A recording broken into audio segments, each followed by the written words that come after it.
Hey guys, here's step 3 in a resident's financial success journey. It's John from Financial MD, and welcome to today's Didactic Minute. Now, as the title implies, we've talked about steps 1 and 2 in previous videos, so be sure to check those out. But we're going to get into step 3 today, which is getting a debt strategy. Now, I want to be very clear and iterate this point that a debt strategy does not mean getting out of debt before you can move on to the next step. It just means putting a strategy together. Because if you've done steps 1 and 2, meaning figuring out your cash flow, what's coming in and what's going out, some call it a budget. Otherwise, it's just knowing and putting some sort of plan in place for your monthly, weekly income, figuring out what your surplus is, right? Income minus expenses equals surplus. There should be a surplus. If there's not, we can talk more about that. But taking that surplus on to step 2, which is your safety net. So that's comprised of both insurance, which protects you from the big things, and the bank, your emergency fund, which protects you from the small things. Combined, they make a strong safety net. The insurance, your home, your life, your health, your auto, your disability. Those are kind of the big 5. Your emergency fund should be 3 to 6 months of your fixed expenses. And then we move on to step 3, which is today's talk of the debt strategy. Now, for the debt strategy, your first thing, so 3A, would be just getting organized, figuring out what you have. A lot of residents we talk to don't even really know the grand total of their debts and what kind of debts they are. And so we want to look at those and categorize them into 2 main categories. So it's short-term and long-term. Long-term debts can be student loans, can be mortgages, things like that. They typically have a lower interest rate and have a longer payment period. Short-term debts are obviously shorter, but can often have a higher interest rate. Not always, but usually. And we call these high-interest consumer debt. Things like credit cards are the big one. A lot of us use credit cards to get through. I know lots of our clients have used credit cards to get through gaps between med school and residency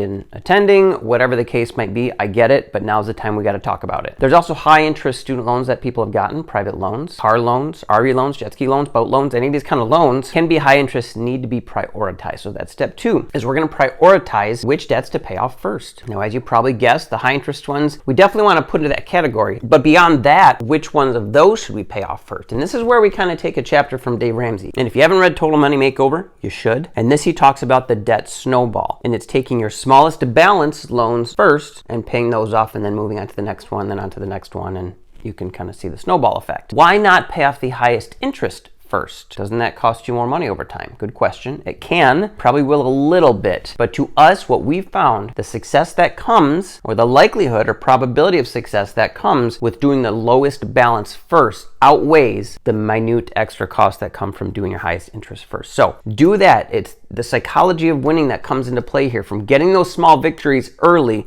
will help you to stay the course. Because I'll be honest, it sucks, man. If it's going to take you a year, 2, 3 to pay off these loans, it's hard to keep going. It's fun the first few months, and then it gets real old to be kind of putting some discipline in your life and not seeing much growth in any of your other financial areas. Hope that helped. Be sure to subscribe here and like it, share it. I want you to comment, because I love to know. If you want to argue with me, do it. If you agree with me, do it. Or if you got any additional tips, please put it in the comments below. It helps things to get out. We want this information to get out to other residents and young physicians. So subscribe to the Financial MD Show, our bi-weekly podcast, and check us out. This is John Solitro. We'll see you next time.